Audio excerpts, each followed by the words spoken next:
If you have topics you would like to have us discuss on the Aging Well podcast, please click on the links in the episode description to send us a text or record your message or comments. We'd love to hear from you and how we can help you age well. If you benefit from the Aging Well podcast and would like to support the content financially, please click on the Support the Show link or support our affiliates and advertisers.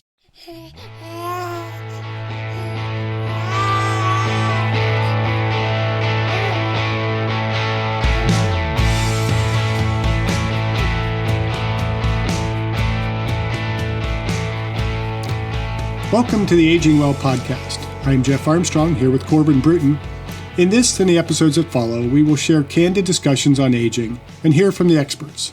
We are here to inform and encourage as we experience, aging. In today's episode, Corbin and I talk about the 5x5 strength program for beginning lifters, squatting technique, and general programming for aging well. Okay, welcome back everyone.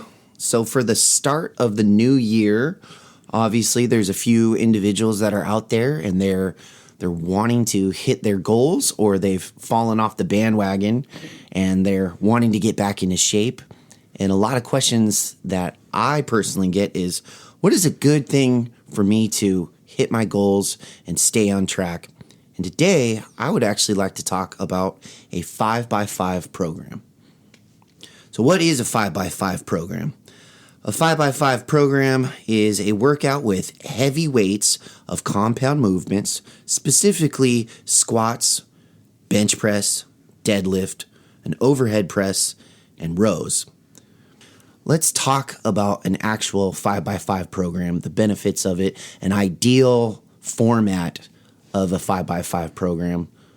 Okay, the 5x5 program has been around for years. Probably one of the most well-known would be the Smart Lifts 5x5, which any of the 5x5s are going to incorporate what I call the basic five, and I'm probably not novel in calling it the five, not the basic five, but you have the squat, the deadlift, the row, the bench press, and the overhead press. Those are really five fundamental movements. The sixth fundamental movement that I'd probably count in there as well is loaded carries, which isn't included, but it definitely could be a part of the program as well. But the basics of the 5x5 is that you're just doing generally 3 exercises in a workout. So a combination of those 5 exercises, and you're doing 5 sets of 5. Those are 5 working sets. So it doesn't include your warm-up sets. But you're doing generally 5 sets of the same weight for 5 sets. And when you are able to complete all 5 sets of 5 repetitions successfully in proper form and, without a great struggle, then you move up in weight, generally anywhere from about 5 to 10 pounds for the next workout, and you just progress that. The downside of the 5x5 is eventually you are going to plateau. You can't just keep adding 5 pounds every workout. The Smart Lifts 5x5 often begins people with the 45-pound bar, and then you add 5 to 10 pounds each workout. Well, if you're adding 15 pounds every week, do the math, and where are you going to be at the end of a 52-week year? Nobody can progress that much, and so eventually the beginner is going to get to a point where the weights become heavy and the increases are going to be less and less frequent. And then we start talking about maybe changing the programming to something else. The benefit of the 5x5 is that it is a moderate number of repetitions. It falls within the range for hypertrophy as well as strength. And so for somebody who has more general goals, they're not a bodybuilder, they're not a power lifter, but they want to get stronger and they want to overall improve their physique, it's a great program to start with. So it's almost not just for athletes, it's for a beginner as well, a novice, and maybe even individual in a geriatric community could possibly do it, because it's only 5 sets of 5 reps of these things. It is not a program for athletes. I would definitely stress that. Most athletes are going to be well advanced beyond the 5x5 and are going to need a more refined periodization in order to accomplish their athletic goals. It is definitely for the novice, the beginner, as opposed to an intermediate or an advanced lifter, just simply because the weights that you'll be lifting, if you're an advanced lifter, even an intermediate lifter, you're lifting too much to really be able to do, 5 kind of maximum sets of squats, say 3 days a week. So it is definitely something that is more of a beginner. For the geriatric, I think it's ideal. And not only a geriatric, I mean, really at any age. My son, when he really got serious about starting to lift, at about 14, 15, really started him at the 5x5. I know a lot of the textbooks in exercise science will generally recommend higher repetitions for the beginner. I tend to lean more toward the lower because for somebody who is just beginning, just learning technique, it becomes a lot more difficult to maintain proper technique the more repetitions you're doing. Now, there's a certain benefit to doing high repetitions because the high repetitions, you're repeating the technique, you're learning the technique. But there's also that possibility of the technique falling off and the weight being low enough that you begin to kind of ingrain those poor techniques into your mindset, into your motor control, and you don't learn to do the lift properly. 5 repetitions is ideal to me for performing proper repetitions, getting an adequate amount of fatigue, and being able to overload the muscles to stimulate hypertrophy. So for a young person, old person, anybody starting out, it's an ideal way to begin to build up that strength in a way that you're going to maintain good technique under a heavier load and maintain that for the duration of your exercise career, whatever that might be. So what's an ideal range for them to lift heavy enough to where they're going to see results, they're going to have the effects on their body for hypertrophy, they're going to see the benefits, but they're also not going to put themselves in a state of injuries. I know a lot of studies out there, they say that the ideal range is about 85% of their 1 rep max, but a lot of people that are out there, they don't know what that is. And I don't think they need to know their 1 repetition maximum. I think the 1 repetition maximum is great for the sports performance training, the Olympic lifting, and those types of things where you're really focused on your PR, your personal record. But for the average person just lifting, to worry about percentages, I mean, you can estimate it. You can certainly do, say, a 5 repetition maximum, how much weight you can lift for 5 maximum repetitions before technique falls apart.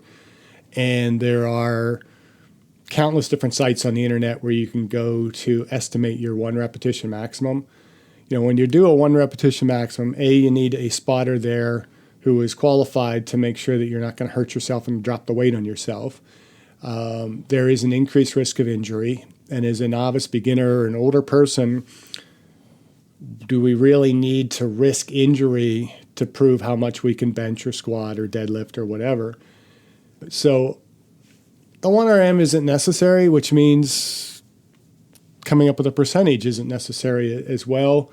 You can do it a little bit more on, this feels roughly, my perceived exertion is about 85% of what I think I can maximally lift. You're going to be in a decent range there.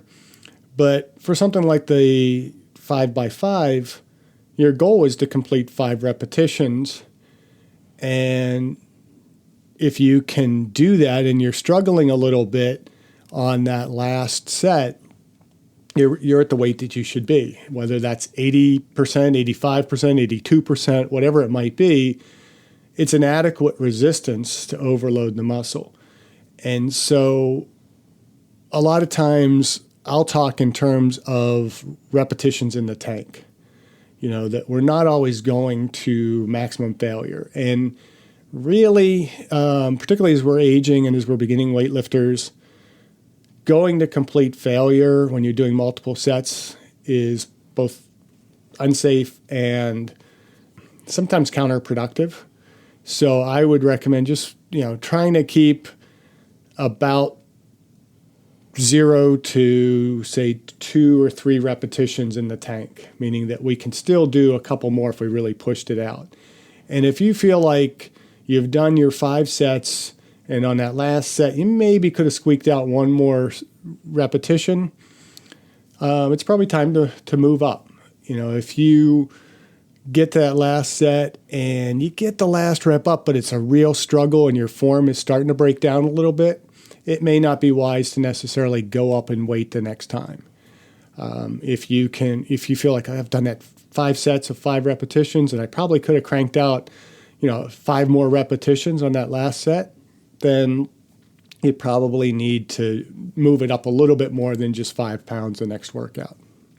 I think that's a good measuring tool for me personally. I know when I'm doing my workouts, especially with resistance training, whether it's a 5x5 program or whether it is a 3x12 program, on my last 2 reps, I'm fighting the entire way. I am doing everything in my power to make sure that it gets up with good form and good technique, obviously, but it is a struggle. And then once I get to a part where, after I'm, let's say, doing a bench press, once I'm able to continue doing, like you said, and I get to the very last rep and I'm like, man, I probably could have squeezed an extra one out. I either will squeeze an extra one out, or that's a good indication for me personally to say, okay, let's add some more weight on this. So I do like what you're saying as far as get a spotter who knows what they're doing. I think that's absolutely critical. I also know that a warm-up is going to be really, really important as well. A lot of individuals, they're like, okay, I'm doing this. I've made the decision. I'm doing a 5x5 program or I'm doing a 3x12 program, and I'm not going to warm up. I'm just going to dive right in. How important is a warm-up before an exercise? A warm-up in general is important. How you warm up is a bit individualized. You can simply just get your whole body warmed up by doing some calisthenic kind of stuff, or 5 minutes on a bike, just something to get the blood flowing. And there's nothing wrong with necessarily, especially in a 5x5, when you are a beginner and you're not really lifting a lot of weight, there's not a lot to warm up. If you're starting a 5x5 program as a true beginner with a 45-pound bar, there's not a lot to warm up. Maybe a few air squats, just body weight squats to kind of get the motion down, to recognize your technique. But, you're putting an empty bar on your back, there's not much you can warm up. The heavier the weights are going to be for that workout, then the more important that warm-up becomes. So I think it really just matters a bit more on the individual. With the 5x5, you could also consider, anytime you're doing multiple sets of the same weight, those first sets are going to be more of a warm-up because your body is fresh, you're not fatigued, you're doing you're doing it in good technique, you're not really straining, so your body is warming up. And by the time you get to that 5th set, now you're really pushing it. Your muscle fibers have been fatigued and you're really kind of straining the last few fibers that you have. So when a 5x5 program, obviously we talked about the big 5 of squats, bench press, deadlift, overhead press, and rows. I know there's going to be an individual that's going to be listening to this and they're like, okay, I'm just going to go to the gym and I'm just going to do all 5 of those workouts every single day. You and I both know that's going to be, that's not an ideal format of a 5x5. So to help a novice lifter, what is an ideal format? Should it be every single day? Should it be 3 days a week? What's your opinion on this? I honestly don't think there is an ideal. and nobody listening could see my air quotes there. But it really depends on your recoverability. Personally, I have no problem with doing 5 days a week the same exercise, but your progression will probably likely be slower. Initially, for a beginner, that may actually be beneficial because the higher frequency, the better you are mastering the technique because you're learning. We all know repetition helps us to learn. And so the more frequently we're doing something might actually benefit with learning the technique. But as we get stronger, we're going to need more recovery. So somebody that is squatting 135 pounds for 5x5, they might be able to do that 3, 4, even 5 times per week. But somebody that is squatting 400 pounds is going to need more time to recover from that. And so you really have to gauge your recovery. And I really favor some terminology that I learned from Dr. Mike Israetel from Renaissance Periodization. He's, I think, a pretty renowned sports scientist, has been in academics, but is now just primarily focused on Renaissance periodization and, teaching their technique. You find them on the internet pretty easily. Just Google either Mike Israetel or Renaissance periodization. But in his writings, he talks a lot about the volumes that we should be training. And maximum recoverable volume is a term, or just MRV, because that's a lot easier to say than maximal recoverable volume. But the MRV is how much volume you can do in a workout or in a workout period and still recover to be able to do whatever the intended goal or progression is in the next workout.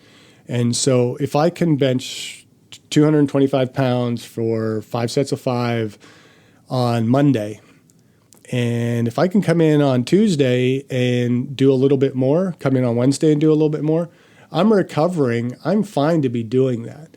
But if I'm finding that as I'm trying to add weight, coming in increasingly fatigued, and my body isn't recovered wholly, then that's not enough. I mean, it's too much work that I'm doing. So we have to gauge how much we can recover from. And generally, we don't want to be at that maximum recoverable volume to where we're pushing so hard that we're just barely able to get the next workout in. The next volume is your minimum effective volume. This is the minimum amount of volume you have to do in order for the body to adapt. And there's advantages to that, and maybe that's something we kind of talk about in a future podcast. But the minimum effective volume to your maximum recoverable volume is what's considered kind of the sweet spot or the golden zone of training. That your training should be somewhere in between there for all of the lifts that you're doing if you want to either see adaptation or, well, if you want to see adaptation. Now, in some cases, as we say, we're focusing in on specific lifts. We're really trying to build up our squat or deadlift, and we can't push all the muscle groups to a near maximum level. And so some of those sometimes we back off of to maintain, and that's your maintenance volume. That's how much you need to do just to maintain the gains that you've made. And so those volumes are worth considering as we're trying to design our programming. We want to be somewhere between a minimum effective volume and our maximum recoverable volume in order to be able to promote an adaptive effect. The more we stay near that minimum, maybe the longer it's going to take us to adapt. I mean, if I add just 1 pound every workout, I'm adapting, I'm growing. But I probably could be lifting 5 more pounds every workout and adapting much more rapidly. So those are just things to consider as we do something like the 5x5 program, that we're doing it enough that we can recover from it and we're going to see the gains and the benefits that we want. I very much like a higher frequency of training. I've done a variety of different frequencies myself, And it really depends on what am I doing, whether I can manage to go with an exercise 3 times a week, 5 times a week. Some cases might even only be two times a week.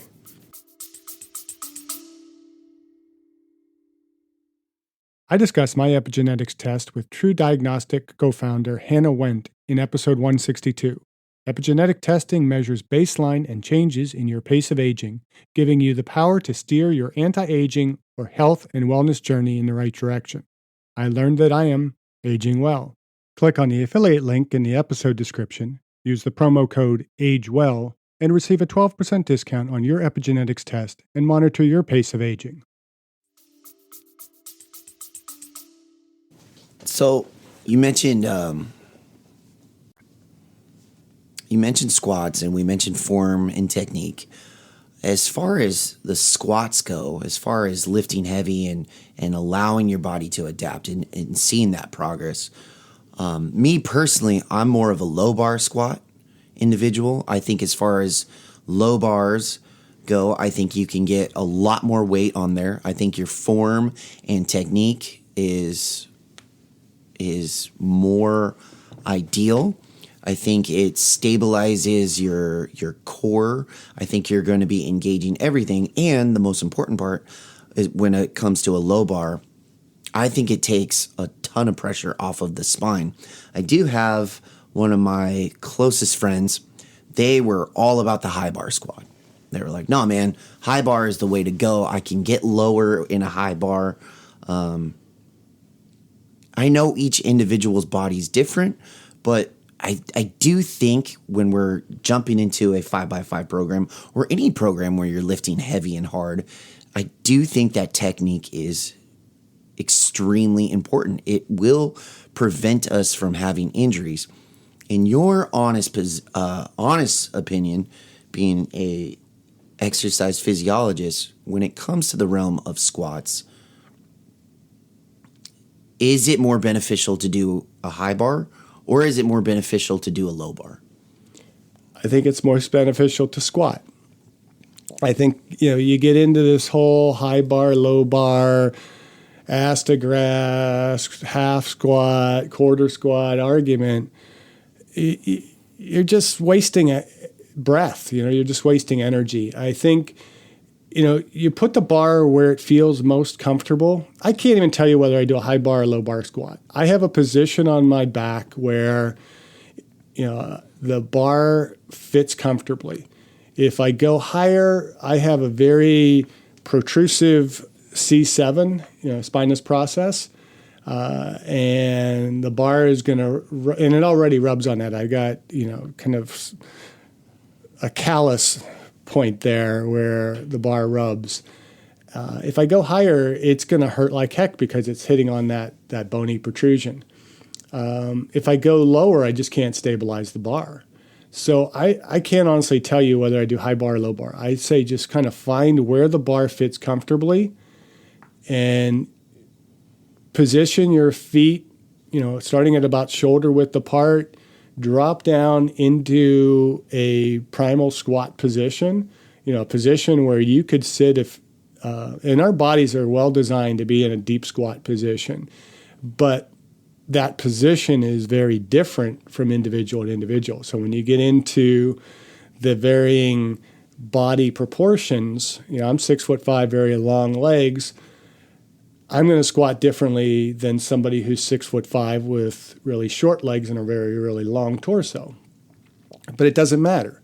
I squat the way I have to squat. And so I get down, my recommendation is kind of get down into that squatting position, get as low as you can, find your foot position so that you can kind of sit your butt down and be comfortable. And that's how you should position yourself. And as you squat down, some people are going to have a bit more vertical back position. Some are going to have a bit more forward lean.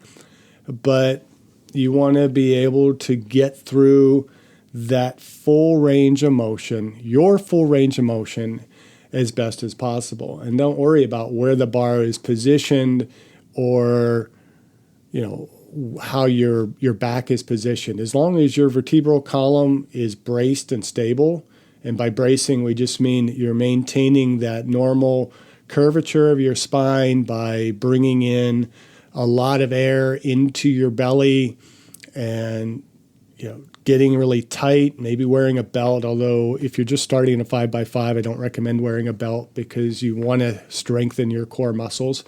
The belt is when you really start getting into heavier weights.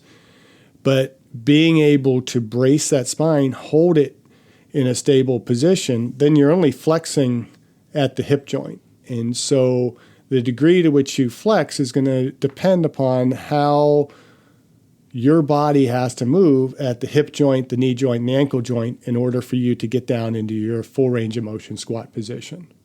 And so where you put the bar, high or low, doesn't necessarily matter. Yes, from a bodybuilding standpoint, if you're trying to load the quads more than the glutes, there might be a bit of difference in there. But the reality is you want to lift an optimal amount of weight. And the optimal weight that you're going to lift is when the bar is positioned ideally for your body mechanics. See, I agree with your statement as far as just squat. Just squat. And what's cool about a 5x5 program, it is super adaptable. You don't have to just use a barbell. You can use dumbbells. You can use kettlebells. You can use even just plates. Because a lot of individuals, they don't have the actual bar or they may not have an access to the gym. As far as form and technique goes, I think you're absolutely right. I think depending on the person's natural biomechanics or how tall they are, they're either going to have an upright vertical or a slight angle from their hips. The one thing I do see a lot, especially coming from a background of exercise science and teaching group exercise classes or working with one-on-one training in a personal training environment with a client, the number one thing I do see is a lot of individuals who they want to come in, they want to squat, and you show them, and then they attempt to do what it is that you're doing. A lot of times they'll bring their heels up and their knees will go over their toes, which obviously that's going to put them in risk of knee injuries. Something, and this may sound a little crude, but something that I always cue the individuals as far as doing a squat is to make sure that their feet are flat on the ground.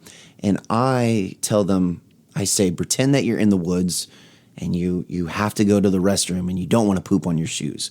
And just, I know it seems kind of crude, but it allows them to stick their butt out and get either that 90-degree angle or lower than 90 degrees. And as they're coming up, they're coming all the way up and they're squeezing their glutes up at the top. But just that if you tell an individual who's never squatted before and you say, okay, do a squat. Individuals like you and me, we can do that, no problem. Perfect technique, good form. A novice individual, they're going to kind of look like a newborn deer. So just having that cue of don't poop on your shoes. It seems a little crude, but it also gets that mind connection with the body of, okay, I'm sticking it out. I personally would probably disagree with that a bit. I think, and I've come through that era of exercise physiology that was kind of dictated by people that really didn't squat much. In fact, one of the highlights of my career started very early, right after my master's, when I was working at a gym in Pittsburgh and we were doing this promotion, and one of the gentlemen working for the company that was doing the promotion was a guy by the name of Dave Draper. And when I met him, I was like, that name sounds familiar. Should I know you? And he reminded me of the Dave Draper who was on the Beverly Hillbillies, which he was not. Dave Draper was a well-known bodybuilder in the 60s and 70s. But this Dave Draper had been a strength coach for the Michigan Panthers. I think he did some work at the University of Michigan and a bunch of different roles, and was pretty accomplished in his area. And we just got to talking about lifting and exercise and those types of things. And at one point he's like, yeah, these exercise physiologists, they're all a bunch of 160-pound weaklings. They've never lifted a weight in their life, telling you not to do a full squat and just going off. And I'm just kind of biting my tongue here and waiting. And he turns to me and says, so what's your background? And I said, well, I have my master's degree in exercise physiology. And he looks at me and he says, you're not like the rest of them. And I took that as a huge compliment. But I also realized that I was probably, no pun intended, or hamstrung a bit by, that mentality of protecting the knees in a squat, that you don't go too low because it's bad for the knees, and pushing the butt back so that your knees don't go over your toes. And for years, I was trying to squat in that way and having long limbs. It wasn't working for me. And as I'd get heavy, I'd start having back problems. And it wasn't until a few years ago where, I had determined I was going to try and learn how to do a pistol squat, which is a single leg squat all the way down to the ground. I quickly realized that I don't have the right mechanics to be able to do that. But I determined that I needed to really focus in on my squat technique, whatever it was going to take to get to where I was going a full range of motion. And so I checked my ego at the door, went into my home gym, really lowered the weight down. I basically went down about 135 pounds on the bar and just found that low position for myself and just started working on maintaining that every repetition, getting as low as possible. And I realized that my knees had to go significantly over my toes to get down that low, which meant I had to work on ankle mobility. I had to work on being comfortable leaning a bit more into the weight, so that I'm keeping the weight basically centered over my feet. But in order for me to get down that low position, I had to get my knees over my toes. And so I've heard that cue a lot in the past. I had a boss years ago that used to kind of teach, it's like, being a duck with your tail feathers and trying to stick your tail feathers into a bucket. And it generally brings a person into a position where eventually they're not going to be able to squat as deep and as heavy. And, we had a discussion in class a number of years ago. I had a student that said basically, you can't squat heavy if you squat heavy and go ass to grass without hurting your back. And it was like, that's bull.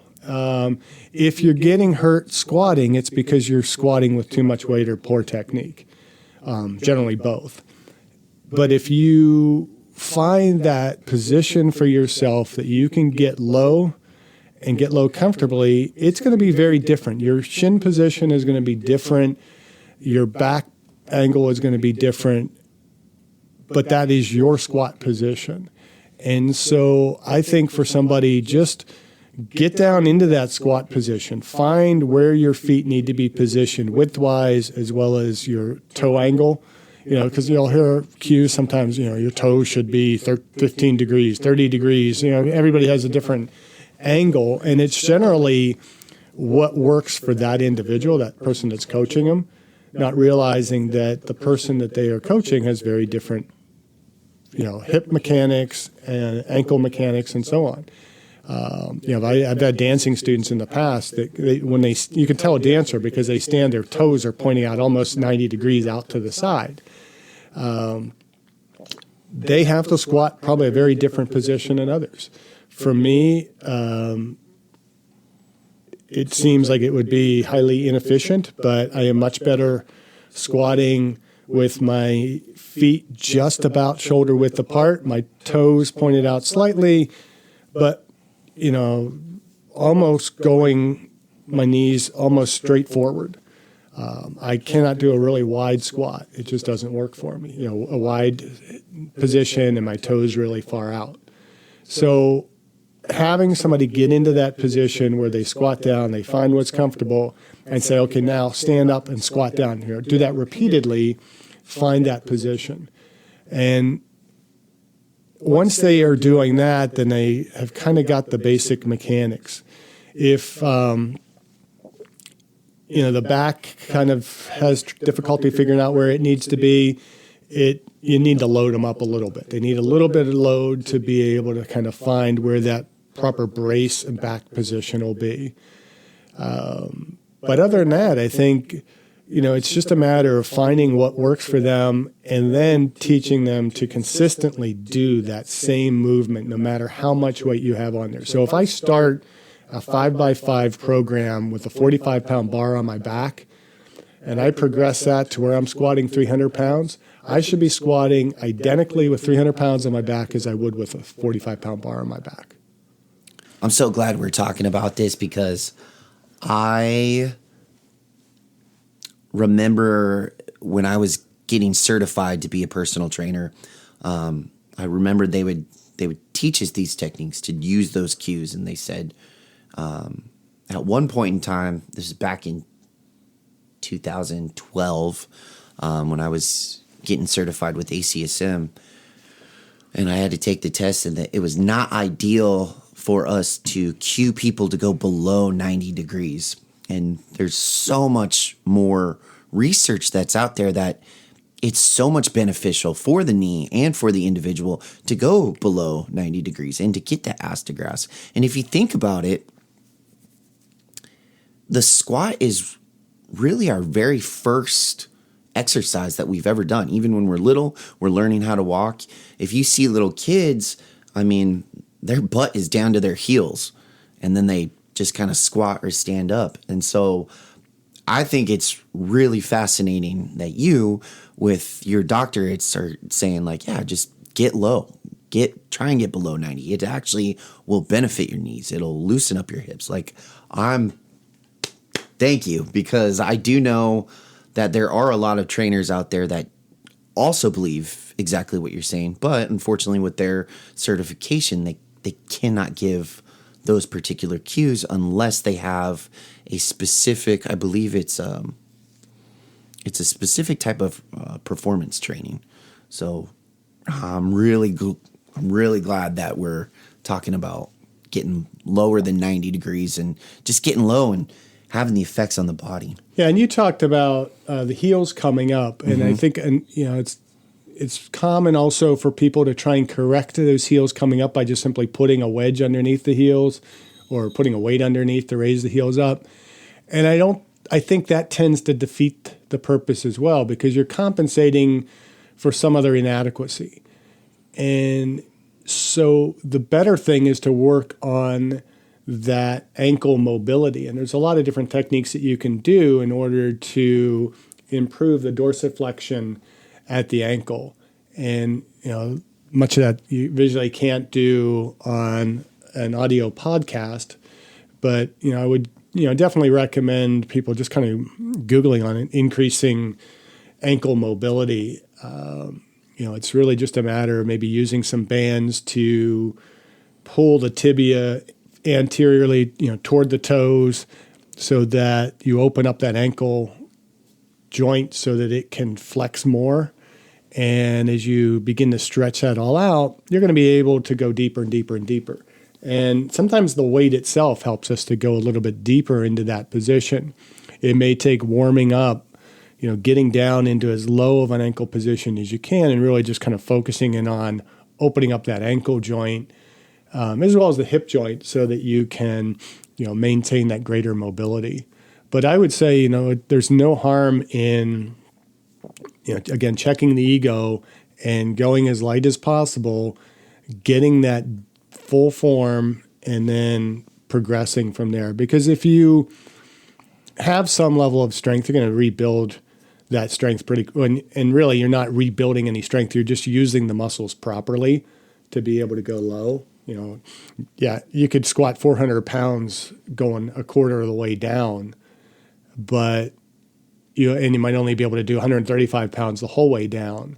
You're still using the same muscles, and you're activating those muscles through a fuller range of motion. You're going to get more benefit out of that time under tension. So beautifully said.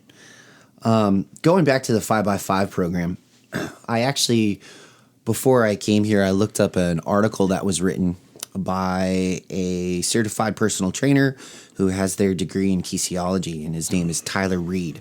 And according to Tyler, he says that the only exception to a 5x5 rule is the deadlift portion, in which you will perform one set of 5. Excuse me. His theory behind this is that when you're performing a deadlift, you're supposed to lift it super, super heavy. They're one of the most demanding exercises that, in doing them too often, can easily lead to overtraining. Also, performed that as your very last workout to avoid fatigue and core stability muscles that are needed for these movements. He also strongly suggests that you should be doing squats first during your exercises. Functionality is the most beneficial to improve the performance, to ensure reliability for standing when you're older, and requires core stability. For some examples, you shouldn't be fatigued for your exercises while performing a squat, and other exercises don't require you to stable the same weight pushing down on you and allow you to drop the weight safe to a failed rep. I kind of agree with that. I think you should be doing the squats first because that's when you have the most energy with you, and then you can go into the bench press or the rows, and then your next day when you're performing a deadlift, the only part I disagree with, I don't think you should just be doing one deadlift. I think you should try and get, a minimum of 3 if you're lifting super heavy, but why stick to one? Is that just hogwash, or should we? Well, again, it's not hogwash. It's just very limited view of what people should be doing and not understanding that goals are different and the programming is going to be different based on the goals. Now, most people starting a 5x5 program, they're not deadlifting enough that 5 repetitions is going to be so much neurological and muscular fatigue that they're not going to be able to recover from it. You can squat any number of deadlift any number of repetitions effectively and safely. The heavier you start getting, and if your goals are more hypertrophy, the deadlift is not a great exercise for hypertrophy. I'd prefer probably more like a Romanian deadlift. But, to do one repetition, heavy is heavy. And when we talk about really heavy, one repetition is really heavy.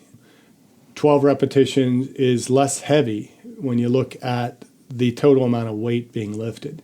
So you're talking about absolute intensity. If you talk relative intensity, it's how much you're doing relative to your actual maximum. Your 5 repetition maximum is your 5 repetition maximum. That's going to be hard. 5 repetitions performed at a moderate weight might be more fatiguing, more difficult for somebody than doing one really heavy repetition. So it's tough to make that evaluation unless you're looking at the individual. I think it really comes down to what are your goals and really how much are you lifting. And the more you're deadlifting, maybe the less frequently you have to do it from a neurological standpoint. But if you're recovering from it, you're okay. There's different viewpoints on the 5x5 and the deadlift. And off the top of my head, I'm not even sure what the Strong Lifts recommends. I think they might actually even go fewer sets of the 5. But, if you do 5 and you're able to recover, you're doing a weight that you can do 5. So it's not going to be harmful to you. If you're going really, really heavy and you need more time to recover, doing too many sets really, really heavy is going to be too taxing for the body. So it really comes down to what are the goals and what are you trying to accomplish with it. And for the average person, worrying about that is just too much senseless worry. I would say, stick with the 5x5, and as you're getting stronger and you start reprogramming, then maybe, you might go to less. You might go to a 5x3, or, only do one working set of 5 repetitions at a heavy weight.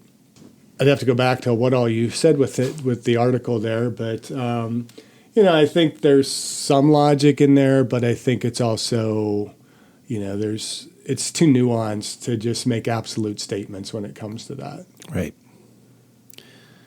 Well, I mean, I understand his theory and his thought process as far as just doing one rep on a deadlift, because it can be, you're putting a lot of strain on the body. But by putting that strain, there's a ton of benefits with it, right? Deadlifts are awesome, but it can be really exhausting. So I understand his theory as, I don't want any of my clients to get fatigued, but like you said, for a novice who's just getting started, focus on form and technique. Push yourself, but know your body's limits. Knowing your body limit and pushing yourself within a 5x5 program, what is your opinion on a rest period? Because I know ideally studies show that, in a 5x5, 60 seconds is ideal. I know when you're lifting in that realm of heavy, you should be going about 90 to 2 minutes, depending, or if it's in a hypertrophy style, 30 seconds in between each set. What's your opinion for the 5x5 program for an individual who's just getting started? I think that's a good point to say my opinion, because, when you cite the research literature, I think, there's a lot of flaws in exercise training research, because you're dealing with limited populations, you're dealing with limited time periods, you're dealing with limited samples of the population, and everybody responds differently. So I take any training study with a bit of a grain of salt. But when it comes to recovery, I think the most important thing is that you are adequately recovered to be able to do the next set. Now, there is some argument that, the shorter the rest period, the better the stimulus for hypertrophy, because you're basically keeping the muscles fatigued. You're getting a little closer to maintaining a little bit more time under tension with the muscle. And from a strength standpoint, your goal is to optimize technique under the heaviest load, and so longer rest is more important.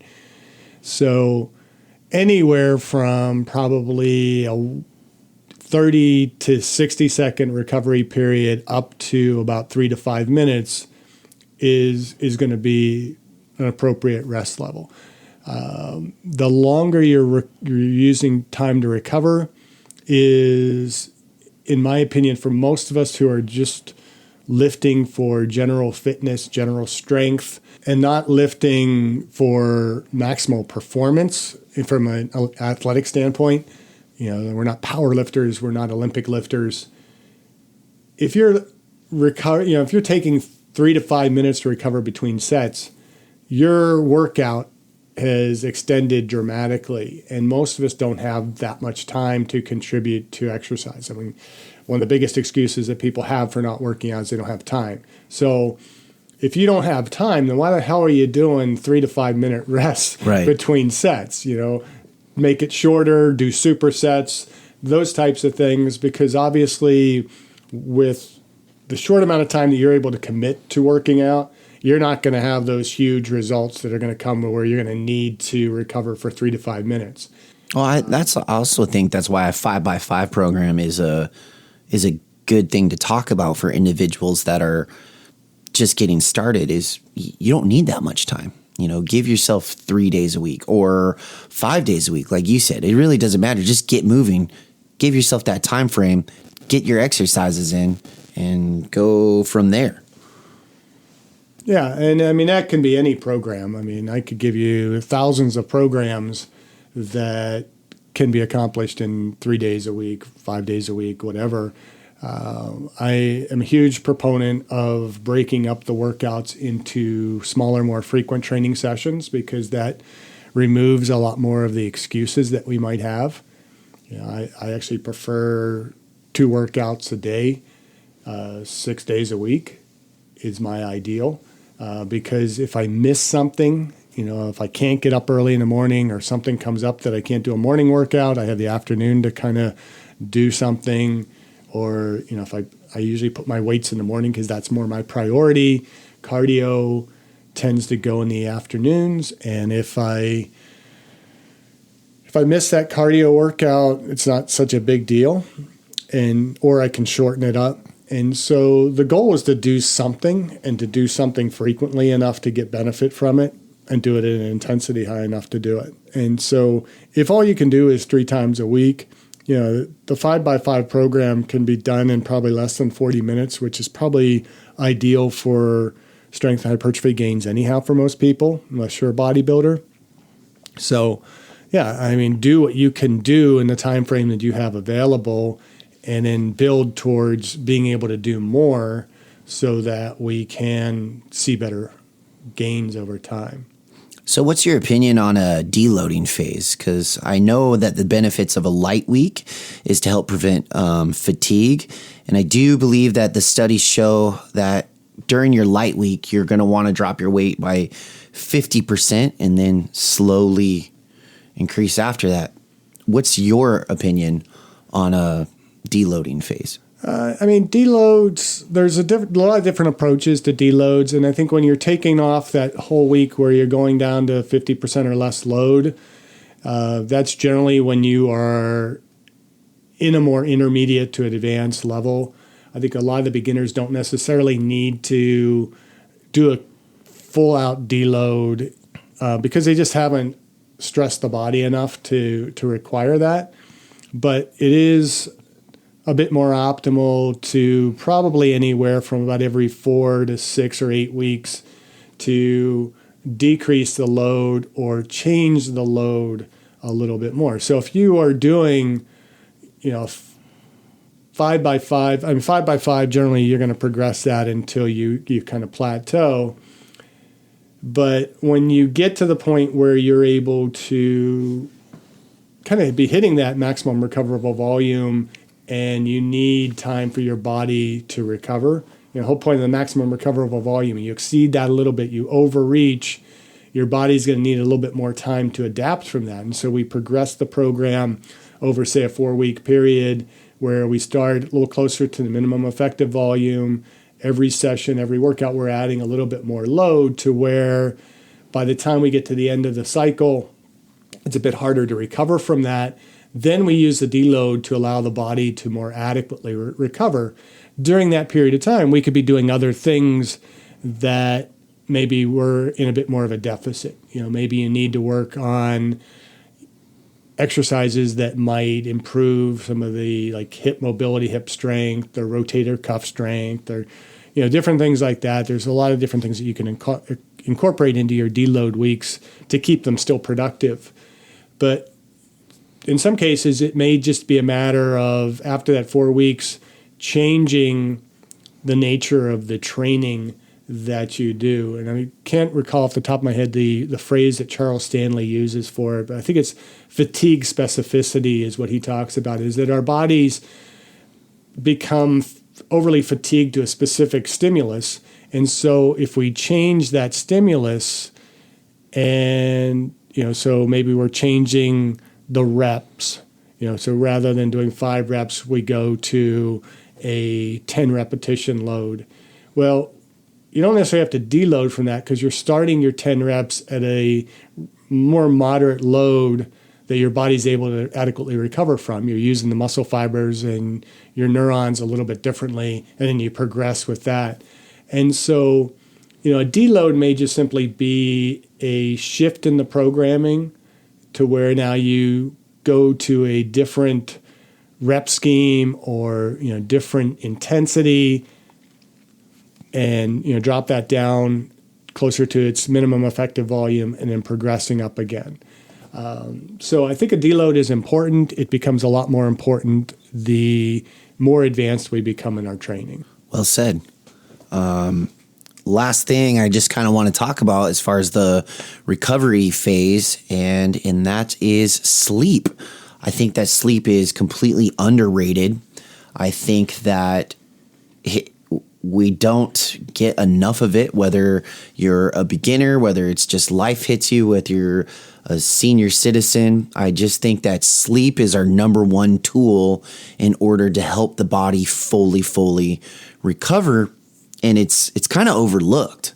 Can we just kind of discuss the benefits of sleep right before, or sleep for an individual, especially when they're in the realm of training, not just in a 5x5 program, but in any aspect of life, the importance of sleep and the recovery that it has on the body? Well, I mean, that's when your body is adapting. It's adapting during sleep. Our body is essentially not shutting down, but it's slowing down. It's kind of into its resting metabolism. It's really just giving the body the opportunity to replenish, restore both the energies that we need, taking all the foods that we're breaking down, we're digesting food, we're releasing that into the system, we're rebuilding cells, we're rebuilding hormones, enzymes, all the things in the body all occur during rest. And the body just needs that time to adequately recover. And if we're not giving our bodies adequate time to recover, we're not going to recover. And so general recommendations are going to be anywhere from about 6 to 8 hours of sleep per night, no matter how hard you're training. And I think we need to, as adults, get back to a bedtime and a waking time and be consistent with that. Powerful. Yeah. I mean, too often, we just kind of do everything we have to do and then we go to bed. And sometimes it's too late and then you have to get up early and it's really a struggle to get up. Just plan your 6 to 8 hours, probably more like 7 hours, and go to bed at that time, go to bed consistently, get up at a consistent time, and that's going to have an overall much greater benefit to your recovery and your adaptability. So it's just part of your routine then? Yeah, it should be part of your routine, bedtime. Okay. So you did mention recovery, you did mention nutrition. I know there's going to be an individual that's while they're listening to this, that's going to spike a question like, "Well, what about EAAs or BCAAs right before bed? Should I take those to help recover, to get the protein in my blood to help with that?" I know your opinion on supplements and taking it. Do you want to even address that question? Yeah, I'll do it quickly so that we don't get too long into today's podcast. But supplementation, especially you're talking about branched chain amino acids. What are branched chains amino acids? They're amino acids. Where do we get amino acids? We get it from eating protein. Our body can adequately break down the proteins that we eat and use them where they're needed in the body. Now, if you are an elite athlete and you're training very extensively, there may be some benefit to consuming branched chain amino acids. But the reality is, your body breaks down protein, it releases it into your system, and it's going to use it to rebuild muscle. And if you're eating frequently and adequate protein, you don't need to waste your money on all that crap. I think we tend to get fed a lot of BS when it comes to supplementation. When we talk at a later date kind of about weight management, and the role that supplementation plays in weight management. It's like 5%, and it's like the last 5%. It's like getting that last little bit of body comp out of it. The most important thing is, are you lifting properly? Are you getting your carbohydrates? Are you getting your macros, your proteins and fats? And are you getting hydration? And are you getting your sleep? You're doing all those things. And now you're kind of at that most advanced level of performance, then maybe supplementation might get you a little bit more in there. But, if you're squatting 135 pounds, taking branched chain amino acids are not going to be a tremendous benefit in terms of improving that squat. Now, if you are squatting 400 pounds, it may be enough to allow you to push a little bit more. But, most of us are not at that position. So don't waste the time, the energy, the money in any of those types of supplements. Just get adequate protein throughout the day, figure out what your body needs. And I generally recommend about 1 gram of protein per pound of body weight. Divide that up over your number of meals, you're good to go. If you're eating protein, it takes time for protein to break down. And so over the course of time as you're sleeping, that protein is getting dumped out into your system. It's going to the muscles. It's rebuilding the muscles. It's building the cellular structures. You're going to be good. If you really are a bit more concerned about the proteins and getting into the muscles, a whey protein shake in conjunction with your workout, roughly in that window around the workout can be beneficial. Maybe casein protein at the end of the night before bed to get something that's a little bit more slow releasing into the blood. That may be beneficial. But again, if you're eating a protein meal, it's digesting over the course of the night. So as long as you're eating good quality protein, you don't need any of that stuff. Okay, let's do an overview. It is a new year. It is a new you. We just provided you with information on a 5x5 program. Lift heavy, lift hard, but focus on form and technique. Allow your body to tell you warning signs of fatigue. Listen to it. If you are going to be training with an individual, make sure it's a spotter that knows what they're doing. Focus on sleep. Sleep is important for the body's recovery. Get yourself in not only a workout routine, but also a sleep routine as well that will complement it. And don't necessarily focus on, should I take this supplement or that supplement? You can get everything that you need in a well-balanced diet. Just make sure that you're taking in enough protein. And most importantly, keep aging well. Thank you for listening. I hope you benefited from today's podcast. And until next time, keep aging well.